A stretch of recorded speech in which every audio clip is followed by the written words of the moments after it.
ಮೊದಲ ಹಂತದ ಚುನಾವಣೆ ರಾಜ್ಯದಲ್ಲಿ ನಡೆಯಿತು ಕಳೆದ 26ನೇ ತಾರೀಕು.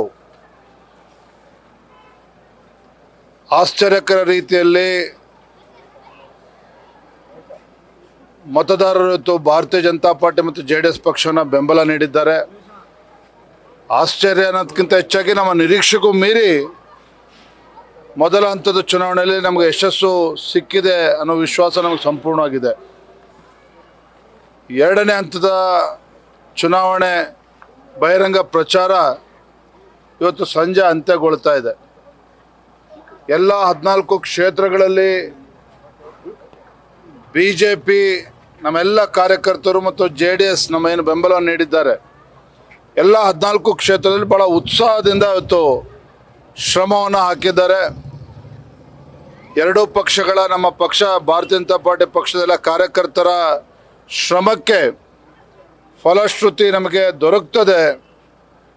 ಏನು ನಮ್ಮ ಸಂಕಲ್ಪ ಕರ್ನಾಟಕ ರಾಜ್ಯದಲ್ಲಿ ಇವತ್ತು 28ಕ್ಕೆ 28 ಕ್ಷೇತ್ರಗಳಲ್ಲಿ ಗೆದ್ದು ನರೇಂದ್ರ ಮೋದಿಜಿಯವರ ಕೈನ ಬಲಪಡಿಸಬೇಕು ಅನ್ನೋ ಸಂಕಲ್ಪ ನಮ್ಮದೇನಿತ್ತು, ಆ ಸಂಕಲ್ಪ ಸತ್ಯ ಆಗ್ತದೆ ಅನ್ನೋ ವಿಶ್ವಾಸ ನಮಗೆ ಸಂಪೂರ್ಣವಾಗಿದೆ. ಮತದಾರರು ಕೂಡ ಭಾಳ ಉತ್ಸಾಹದಲ್ಲಿದ್ದಾರೆ.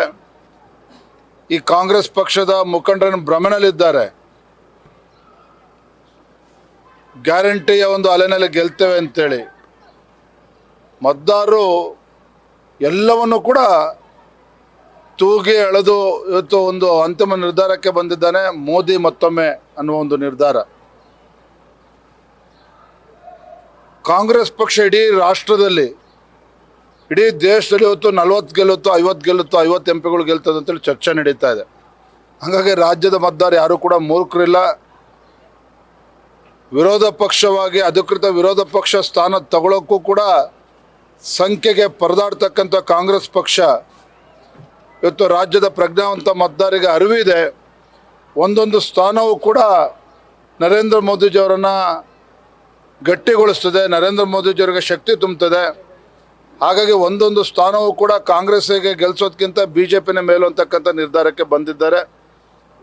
ನನಗೆ ಒಂದು ಅಚಲವಾಗಿರ್ತಕ್ಕಂಥ ವಿಶ್ವಾಸ ಇದೆ. ಕಾರ್ಯಕರ್ತರು ಕೂಡ ಶ್ರಮ ಹಾಕಿದ್ದಾರೆ ಹಗಲು ರಾತ್ರಿ.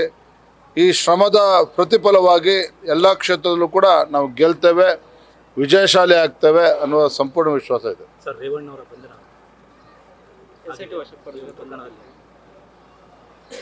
ಕಳೆದ 8-10 ದಿನಗಳಿಂದ ತಾವೆಲ್ಲರೂ ಕೂಡ ನೋಡಿದಿರಿ ನಡೆದಿರ್ತಕ್ಕಂಥ ಘಟನೆ ಬಗ್ಗೆ. ಭಾರತೀಯ ಜನತಾ ಪಾರ್ಟಿ ನಿಲುವನ್ನು ಕೂಡ ತಾವು ನೋಡಿದ್ದೀರಿ. ಭಾರತೀಯ ಜನತಾ ಪಾರ್ಟಿ ನಿಲುವು ಸ್ಪಷ್ಟವಾಗಿದೆ. ಏನು ಈ ಪ್ರಜ್ವಲ್ ರೇವಣ್ಣ ಪ್ರಕರಣದಲ್ಲಿ ನಾವು ಅವರ ಪರವಾಗಿ ನಿಲ್ತಕ್ಕಂಥ ಪ್ರಶ್ನೆನೇ ಇಲ್ಲ, ಯಾರೂ ಕೂಡ ನಿಲ್ಲೋಕ್ಕೆ ಸಾಧ್ಯವೂ ಇಲ್ಲ. ಹಾಗಾಗಿ ರಾಜ್ಯ ಸರ್ಕಾರ ಇವತ್ತೇನು ತನಿಖಾ ಸಂಸ್ಥೆ ಇವತ್ತು ಕೆಲಸ ಶುರು ಮಾಡಿದೆ. ಇದು ಅದ್ರ ಪ್ರಕಾರ ಇವತ್ತು ಈ ಘಟನೆಗಳು ನಡೆದಿದೆ. ಕಾನೂನು ಪ್ರಕಾರ ಏನಾಗಬೇಕು ಅದು ಆಗ್ತಾ ಇದೆ.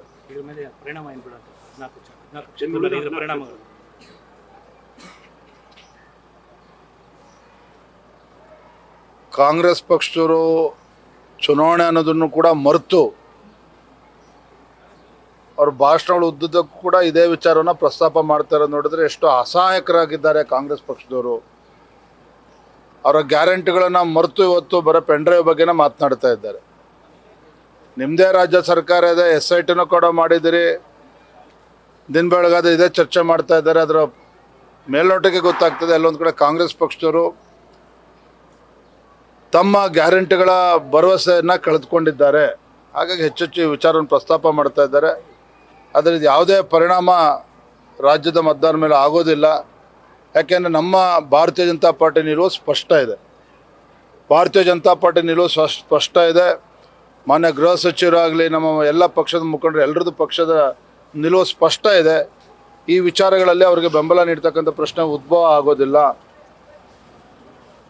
ಹಾಗಾಗಿ ಈ ವಿಚಾರ ಇವತ್ತೇನು 14 ಕ್ಷೇತ್ರದಲ್ಲಿ BJP ಅಭ್ಯರ್ಥಿಗಳು ಸ್ಪರ್ಧೆ ಮಾಡಿರ್ತಕ್ಕಂಥದ್ದು. ಹಾಗೆ ಇದರ ಪರಿಣಾಮ ನಮ್ಮ ಮೇಲೆ ವ್ಯತಿರಿಕ್ತವಾಗಿ ಪರಿಣಾಮ ಬೀರ್ತದೆ ಅಂತೇಳಿ ನಾನು ಒಪ್ಪೋದಿಲ್ಲ.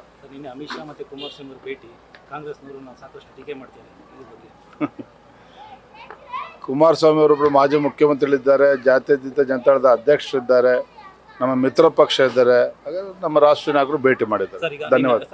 ಶಿವಮೊಗ್ಗ ಕ್ಷೇತ್ರದಲ್ಲಿ ಅವ್ರನ್ನ ಸಹೋದರ ರಾಘವೇಂದ್ರ ಅವರ ಒಂದು ಗೆಲುವಿಗೆ ಹೇಗಿದೆ? ಯಾಕಂದರೆ ನಿನ್ನೆ ಇವತ್ತು ರವಿ ಗಣಿಗ ಅವರು ಮತ್ತು ಬೇರೆಯವರು ಮಾತಾಡಿದ್ದಾರೆ ರಾಘವೇಂದ್ರ ಅವರ ಕ್ಷೇತ್ರದ ಏನು ಕಡದು ಕಟ್ಟೆ ಹಾಕ್ಯಾರೆ ಅಂತ ಹೇಳ್ಬಿಟ್ಟು ಅಂತ. ಯಾರೋ ಅಯೋಗ್ಯರಿಗೆ ಮಾತು ಹೇಳ್ಬೇಕಷ್ಟೇ.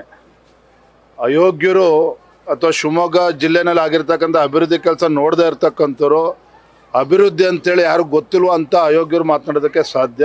ಯಾರು ಮಾತನಾಡಿದ್ರು ನನಗಂತೂ ಗೊತ್ತಿಲ್ಲ, ಯಾರು ಮಾತನಾಡಿಲ್ಲ ಅವ್ರಿಗೆ ಅಯೋಗ್ಯರು ಅಂತ ಹೇಳಿದ್ದಾನೆ. ಶಿವಮೊಗ್ಗ ಜಿಲ್ಲೆ ಗಲ್ಲಿ ಗಲ್ಲಿನೂ ಕೂಡ ಮಾತನಾಡ್ತದೆ.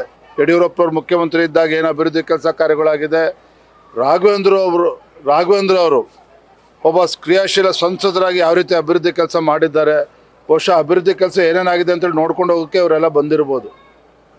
ಹಾಗಾಗಿ ಮತದಾರರು ಇವತ್ತು ನಮ್ಮ ಪರವಾಗಿದ್ದಾರೆ, ಭಾರತೀಯ ಜನತಾ ಪಾರ್ಟಿ ಪರವಾಗಿದ್ದಾರೆ, ರಾಘಣ್ಣವ್ರ ಪರವಾಗಿದ್ದಾರೆ, ನರೇಂದ್ರ ಮೋದಿಜಿ ಯಡಿಯೂರಪ್ಪ ಪರವಾಗಿದ್ದಾರೆ. ಇವರು ಏನು ಹಾರಾಟ ನಡೆಸಿದ್ರು ಸಹ ನಮ್ಮ ಶಿವಮೊಗ್ಗ ಜಿಲ್ಲೆಯ ಪ್ರಜ್ಞಾವಂತ ಮತದಾರರು ಮತ್ತು ನಮ್ಮ ಕಾರ್ಯಕರ್ತರು, BJP ಮತ್ತು JDS ಎರಡೂ ಪಕ್ಷದ ಕಾರ್ಯಕರ್ತರು ಒಂದು ಸವಾಲಾಗಿ ಸ್ವೀಕಾರ ಮಾಡಿದ್ದರು ಈ ಚುನಾವಣೆನ. ಅದಕ್ಕೆ ತಕ್ಕ ಪ್ರತಿಫಲ ಸಿಗ್ತದೆ. 3 ಲಕ್ಷಕ್ಕೂ ಹೆಚ್ಚು ಅಂತರದಲ್ಲಿ ಸನ್ಮಾನ್ಯ BY ರಾಘವೇಂದ್ರ ಅವರು 4ನೇ ಬಾರಿಗೆ ಸಂಸದರಾಗಿ ಪ್ರಮಾಣ ವಚನ ತೆಗೆದುಕೊಳ್ತಾರೆ. Thank you. ನ್ಯೂಸ್ ಫಸ್ಟ್ ನಿರ್ಭೀತಿಯಿಂದ ನಿಮ್ಮ ಪರವಾಗಿ.